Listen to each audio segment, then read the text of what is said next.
दूसरे चरण का मतदान जारी है। उत्तराखंड और गोवा में एक ही चरण में आज मतदान हो रहा है, जबकि उत्तर प्रदेश में दूसरा चरण। मेगा कवरेज इंडिया न्यूज पर लगातार जारी है, लेकिन कानपुर देहात के अकबरपुर का रुख हम कर लेते हैं। प्रधानमंत्री मोदी पहुंचे हुए हैं, संबोधित कर रहे हैं। प्रेरित करता है कि आपके लिए दिन रात मेहनत करो, दिन रात आपके लिए मैं खुद को खपाता रहूं। साथियों, कानपुर देहात, बिठूर की इस पावन धरती में हमें गुरु परंपरा से लेकर आजादी तलक हर प्रकार का जीवन में एक ललक, एक जोम, एक कमिटमेंट हमें नजर आता है। आज हमारे साथ जालौन के भी लोग वर्चुअली जुड़े हुए हैं। हाथ से बने रंग बिरंगे कागजों के लिए प्रसिद्ध जालौन की धरती को भी मैं प्रणाम करता हूं। साथियों, मैं कानपुर देहात का एक और वजह से बहुत आभारी हूं। कानपुर देहात ने अपने सपूत को देश के सर्वोच्च पद पर भेजा है।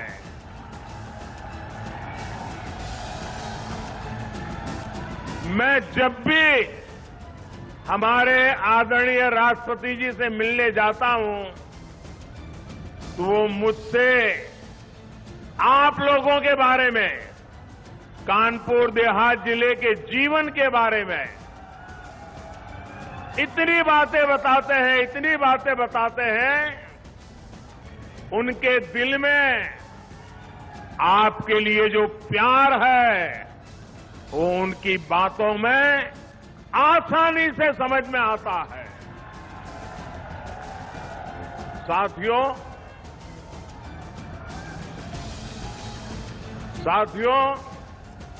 आज उत्तर प्रदेश में दूसरे चरण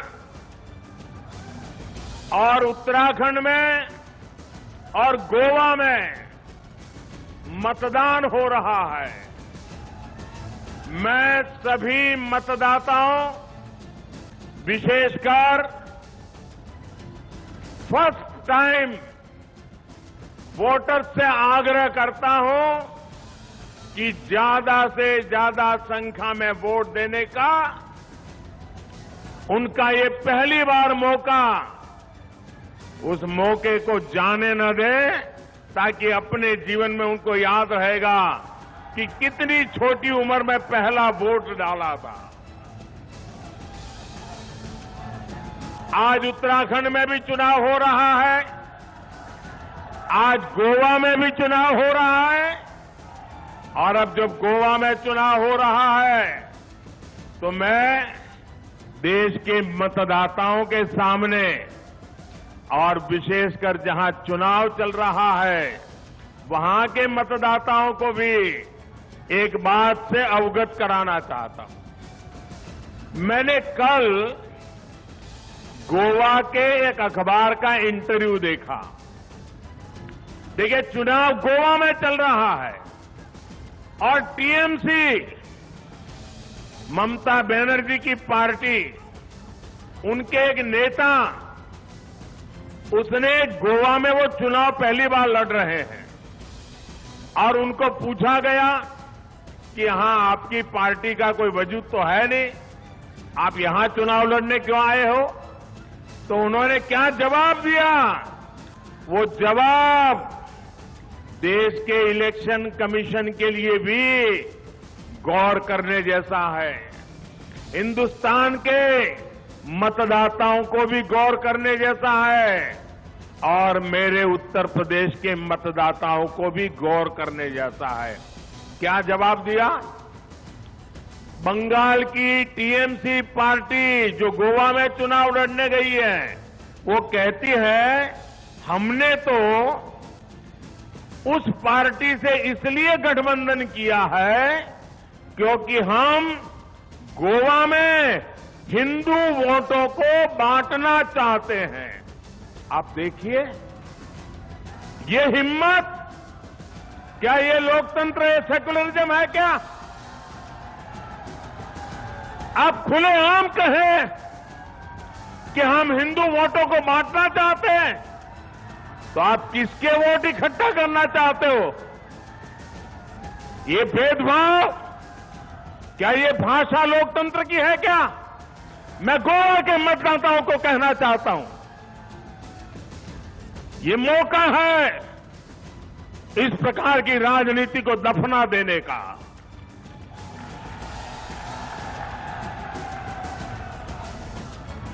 मेरे प्यारे साथियों, उत्तर प्रदेश में दूसरा चरण का जो ट्रेंड आया है और पहले चरण की वोटिंग जो हुई है, इसने 4 बातें बहुत साफ कर दी है। पहला, भाजपा की सरकार, योगी जी की सरकार फिर से आ रही है, जोर शोर से आ रही है, गाजे बाजे के साथ आ रही है। दूसरा, हर जाति, हर बिरादरी के लोग, हर वर्ग के लोग बिना बटे, गांव और शहर बिना बटे, आज बिना किसी भ्रम में पड़े एकजुट होकर यूपी के तेज विकास के लिए वोटिंग करके पहले फेज में बीजेपी को बहुत आगे बढ़ा दिया है और दूसरा फेज भी बढ़ रहा है। तीसरा हमारी माताओं बहनों ने, हमारी बेटियां ने बीजेपी की जीत का झंडा खुद उठा लिया है। माताओं बहनों ने सुरक्षा के नाम पर सम्मानपूर्वक जो जिंदगी मिल रही है, उसके लिए माताओं बहनों ने बीजेपी को जिताने का झंडा उठा लिया है। चौथा, ये पहले 2 चरण के आधार पर मैं विश्वास से कह रहा हूं, चौथा, मेरी मुस्लिम बहनें चुपचाप बिना किसी शोर शराबे के मन बनाकर मोदी को आशीर्वाद देने के लिए घर से निकल रही है। हमारी मुस्लिम महिलाएं, हमारी मुस्लिम बहनें, बेटियां जानती हैं कि जो सुख दुख में काम आता है वो ही अपना होता है। इन 4 बातों ने इन गौर परिवारवादी लोगों का चारों खाने पर चित्त कर दिया है भाइयों, उनको पराजित कर दिया है। यूपी के लोगों ने इन्हें 2014 में हराया, 17 में फिर से हराया, 19 में फिर एक बार हराया और अब 22 में भी गौर परिवारवादी फिर से हारेंगे।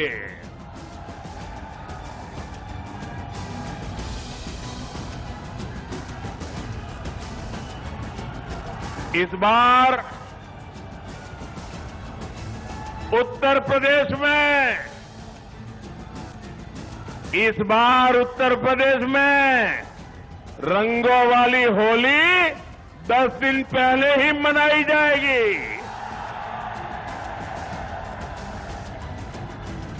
10 मार्च को ही जब चुनाव नतीजे आएंगे, धूमधाम से रंगों वाली होली शुरू हो जाएगी।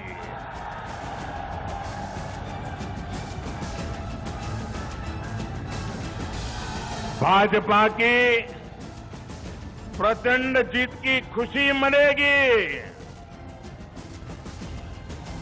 हर बार ये लोग चुनाव में आते हैं तो नया पार्टनर लेकर के आते हैं, नया साथी लेकर के आते हैं। नए साथी के कंधे के भरोसे चलने की कोशिश करते हैं। आप लोग ऐसा लोगों पर विश्वास करेंगे कि जो हर चुनाव में जिस साथी को लाते हैं उसको भी धक्का मार करके निकाल देते हैं, दूसरे चुनाव में दूसरा साथी लाते हैं, तीसरे चुनाव में तीसरा साथी लाते हैं। जो साथी बदलते हैं वो आपका साथ देंगे क्या? वो आपका साथ देंगे क्या? जो चुनाव में साथ जिएंगे साथ मरेंगे के वादे करते हैं, चुनाव समाप्त होते ही लात मार देते हैं, वो आपका भला करेंगे क्या?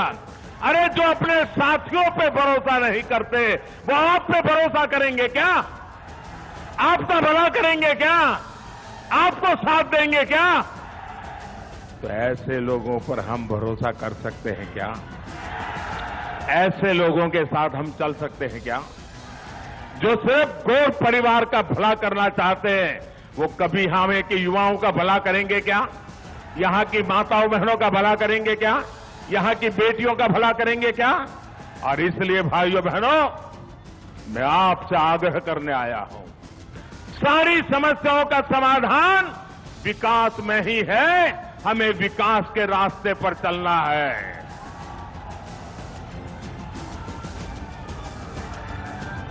मतदाताओं को गुमराह करते हैं और पराजय के बाद में हार का ठिकरा जिसको साथ में ले आए हैं ना, उसी पे गले पर मर देते हैं जी।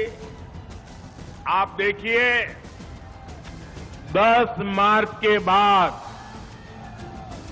कैसे ये लोग अपने नए साथी को कोसना शुरू करेंगे। दोनों एक दूसरे को तू मैं करेंगे। साथियों, पहले की सरकारों ने यूपी के सामर्थ्य के साथ इंसाफ नहीं किया। इन लोगों ने यूपी को लूटा, दिन रात लूटा और यहां के लोगों को अपराधियों, दंगाइयों, माफियाओं के हवाले कर दिया। ऐसा हुआ था कि नहीं हुआ था? आप ऐसी मुसीबतें में जीते थे कि नहीं जीते थे? असुरक्षा थी कि नहीं थी? इन लोगों ने तरीका ऐसा बनाया था कि परिवार के हर सदस्य को इनकी राज करने का तरीका मालूम है ना आपको? ये गोर परिवारवादी जब राज करते थे तो परिवार के सदस्यों को अलग अलग इलाका बांट देते थे। भतीजा इस जिले में से रुपये कमाएगा, भांजा यहां से लूटेगा, बहन उस इलाके की मालिक, चाचा उस इलाके का मालिक। उन्होंने इलाके बांट दिए थे कि नहीं? लूटने के तरीके खोज लिए थे कि नहीं? लोगों का भला करने के लिए नहीं, लूट करने की व्यवस्था बनाई थी कि नहीं बनाई थी? वही आपका एरिया लूट लो। भाइयों बहनों, इन लोगों का बस चलता, इन लोगों का बस चलता तो कानपुर और कानपुर की तरह ही यूपी के और शहरों में एक एक मोहल्ला माफियागंज के नाम से बना देंगे। क्या हर शहर में माफियागंज मोहल्ला चाहिए क्या? हर नगर में माफियागंज मोहल्ला चाहिए क्या? ये माफियाओं से मुक्ति चाहिए कि नहीं चाहिए? याद करिए, पहले किस तरह गरीब के, मध्यम वर्ग के, व्यापारी कारोबारी के घरों पर, जमीनों पर अवैध कब्जा हो जाता था। योगी जी की सरकार ने इन भू माफियाओं पर ऐसी शक्ति दिखाई कि उनकी माफियागिरी आखिरी सांसें गिन रही है। उनकी माफियागिरी आखिरी सांसें गिर रही है। अगर उनको सपा जैसा डॉक्टर मिल गया तो फिर से सांसें दौड़ने लग जाएगी। अब ये परिवारवादी इन माफियाओं को नई ताकत देने का बहाना ढूंढ रहे हैं, इसलिए उनको सरकार चाहिए। आपने देखा कि बीते कुछ दिनों में कितने ही वीडियो निकले हैं। आपने देखा होगा वीडियो, इनके गुंडों ने, उनकी जो वीडियो आई है, उन्होंने पत्रकारों को भी छोड़ा नहीं है। भाइयों बहनों, पत्रकारों को भी बुरी तरह से पीटा है, क्योंकि उस पत्रकार ने सच बोलने की हिम्मत दिखाई है। यूपी के लोगों को इनसे सतर्क रहना है। इन लोगों का सरकार भी लौटने नहीं देनी है। भाइयों और बहनों, गरीब का कल्याण, उसका सशक्तिकरण भाजपा की सर्वोच्च प्राथमिकता है। आप याद करिए, 2017 से पहले जब इन घोर परिवारवादियों की सरकारें थी, तब आए दिन यूपी में राशन घोटाले की खबरें आती थी कि नहीं आती थी? राशन घोटाला होता था कि नहीं होता था? गरीब का राशन मार लिया जाता था कि नहीं मार लिया जाता? इन लोगों ने लाखों फर्जी राशन कार्ड बनाकर राशन माफियाओं का तांडव ऐसा पैदा कर दिया था जो गरीब को भूखे रहने के लिए मजबूर करता था। डबल इंजन की सरकार ने फर्जी राशन कार्डों के इस खेल को खत्म कर दिया। आज यूपी के करोड़ों नागरिकों को मुफ्त राशन का डबल बेनिफिट मिल रहा है, पूरा बेनिफिट मिल रहा है। यही कारण है कि 100 साल के बाद इतने बड़े संकट में, इतनी बड़ी दुनिया की महामारी, दुनिया की इतनी बड़ी बीमारी में भी गरीब का चूल्हा जलता रहा है भाई। और मेरी माताओं बहनों, संकट अगर आ भी गए हैं, ये मोदी है, मेरी गरीब मां बहन का चूल्हा कभी बुझने नहीं देगा।